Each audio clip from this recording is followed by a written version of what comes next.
I'm going to teach you how to overcome your fears. And by overcome them, I mean not. Just be cool with them. So, just a very generic home brand version of overcoming your fears. And if you have a question, because this was asked by somebody, put it in the comments. For the love of God, stop writing, how do I get you to suck my balls? Yes, it's very hilarious the first few times, but after a while, I just want the damn serious questions. Stop joking around. This is all I ever do on this channel. What you need to think about when you're thinking about your fear is that most of what is happening in your body is what's called resistance. Because it is. That's why it's called that. Essentially, it's the idea in Buddhist philosophy that there's a difference between suffering and pain. And that is that if you just focus on the pain of, say, getting your finger cut off, you go, "Ah!" But then there's people that'll sit there for the rest of their life going, I used to have old Pinky Boy here, and now every time I look at it, I've just got the reminder that he's not there anymore. And that's suffering. Now, this happens in moment-to-moment basis as well. It's not just accumulatory, although it is. That is true hell. Reliving the same pain over and over again. But, I don't even know if that's a quote. I just put that voice on it. Wise. If you are, the classic example that everybody always uses because it's the biggest fear, even more so than death, which is so bizarre to me that people would rather die than do a presentation on why Coke is better than Pepsi at school. What a world. To quote that song by that guy that only had one hit, it's a mad world.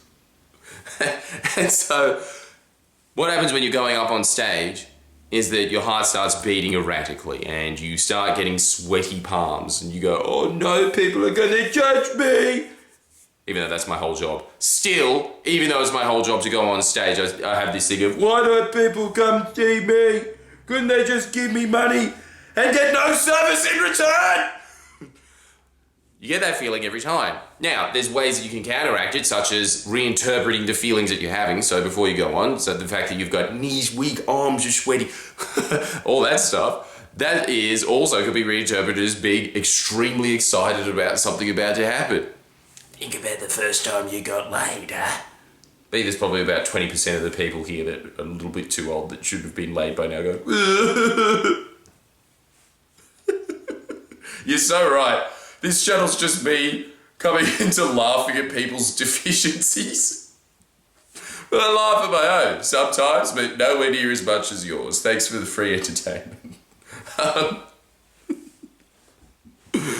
Okay, so if you're scared of going on stage, that's what's happening, right? Your body is feeling tense, it starts beating erratically.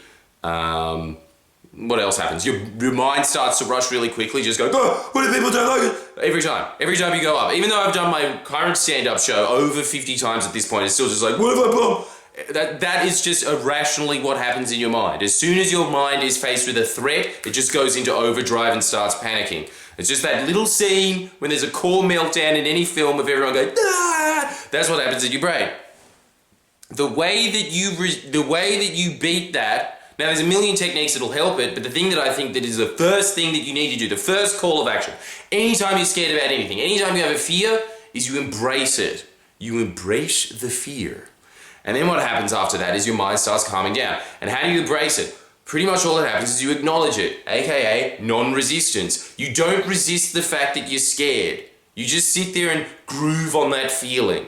It's the same thing that happens with cravings as well. If you've got a craving for smoking cigarettes, even though I can't really talk, but I mean, I guess I can. It's kind of the same as saying, is someone a stoner if they smoke weed once a month?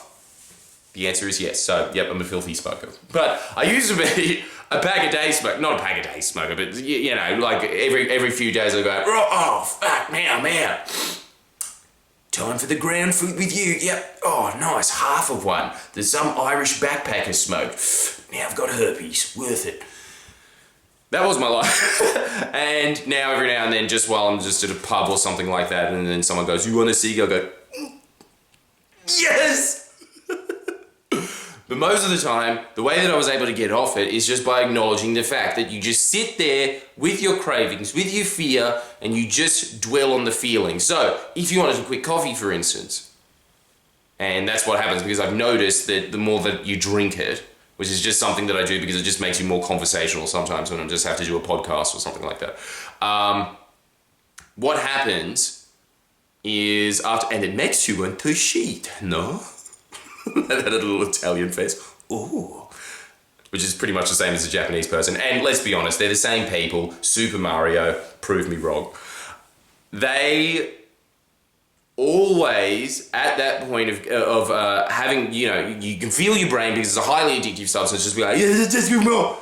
But if you just sit there and you just feel that feeling of like, and then you kind of just accept it, or even this as well. Imagine, which is something else that I do just before going out on stage, I imagine the audience having a really good time. And then if they don't, well, that's not my problem. I did everything I can. But you imagine the audience having a really good time. And it's the same thing with coffee. If you want to not have coffee, if you want to not jiff as much, it's the same problems over and over again. It's just like, my dick's in control, help. That's pretty much all self-help on the net. But all those things, the way that you get out of it is to just go through it. You just sit there with the feeling. Non-resistance. Same thing if you want to walk up to some hot cheeky babe that you're scared of talking to, bros. Just accept that she's probably going to reject you. And then after that, you walk up and you're just like, oh, and also I'm going to make an ass of myself. And then you just walk up and then you make an ass of yourself. It's fine because you have preempted that that's going to happen. Not only have you preempted that it's going to happen, you've accepted that that's going to happen. And if anything else doesn't happen, that's fine. But you know what else is very, very interesting about all of this? And it's the same thing with when you're trying to meditate and you can't quiet your mind. You just kind of go with the thoughts for a bit. What usually happens is when you're scared of these situations and you just accept it for what it is, so that you accept the fact that you are currently scared, that you just kind of sit with the feeling. Essentially what happens is your mind starts to slow down. Normally what happens when you bomb on stage, for instance, is that your mind starts going really fast because nobody laughed at a certain joke, and then you start fucking up all your other lines, and so it just becomes this snowball of a loud snowball. That's what I've got, all right? You're just gonna have to live with that. It's not the best analogy. Whatever, it's one take. Stop judging me! You don't have to watch! And so you can just... What happens is your brain starts to speed up. But if you just sit there and acknowledge that, okay, nobody laughed at that joke, or if you're, wanting to have a coffee or something like that, and then you just like, it's just gotta have it. You just sit there and you go, yeah, well, I just feel like having one at the moment. What happens is that feeling sort of subsides. Actually, it's happening today because I'm on my fasting day. Ooh, gotta keep treating girls. And what happens on that fasting day is about 3 p.m, which is now when I'm recording it, you start feeling that, it's just, come on, you KFC yesterday, you want it again. You get that feeling in your stomach. The way that you go through it is you kind of just feel it. You kind of, you just acknowledge that you're going to be hungry, you just go, yeah, I'm hungry at the moment. After a while, that feeling subsides and your brain moves on. That's the difference. So if you kind of just surrender to the idea, it sort of starts to have less power, because as soon as you surrender to the idea, you've kind of just acknowledged it as for what it just is, which is just a thought. So when you're bombing on stage, for instance, and you say a joke and then you just hear, if you kind of just sit there and look at the moment, usually people start laughing anyway, because they've just acknowledged that you're kind of cool with fucking up. Which is kind of just a secret to life in general. People like people that are just able to just expose themselves, warts and all. I don't know why I keep bringing up Kyle and Jackie out. In fact, actually, yes I do, because I just listened to a podcast of it and I just went, what an inspiration. He's so fat.